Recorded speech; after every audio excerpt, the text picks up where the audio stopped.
تؤكد المملكة رفضها القاطع لاستمرار العدوان والاحتلال والتهجير القسري لسكان غزة، كما تؤكد تحميل سلطات الاحتلال مسؤولية الجرائم المرتكبة بحق الشعب الفلسطيني ومقدراته. وإننا على يقين بأن السبيل الوحيد لتحقيق الأمن والسلام والاستقرار في المنطقة هو إنهاء الاحتلال والحصار والاستيطان.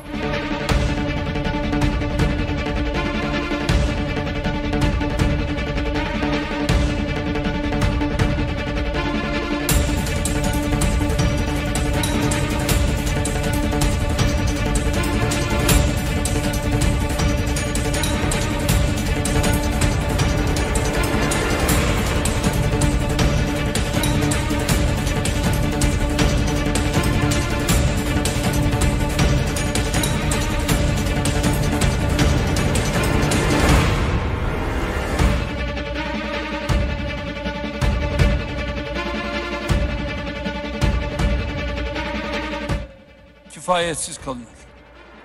Hastanelerin, ibadethanelerin, okulların, mülteci kamplarının, ambulansların bombalandığı, güvenli denilen bölgelere göç eden sivillerin katledildiği, tarihte eşi benzeri görülmemiş bir barbarlıkla karşı karşıyayız.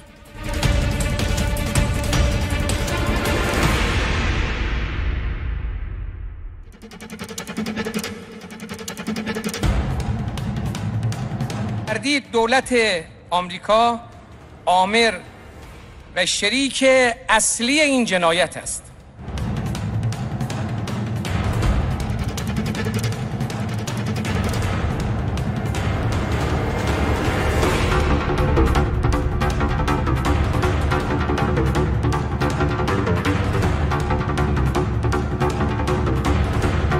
هم ماشین جنگی رژیم صهیونیستی هم سوخت آن متعلق به امریکایی هاست.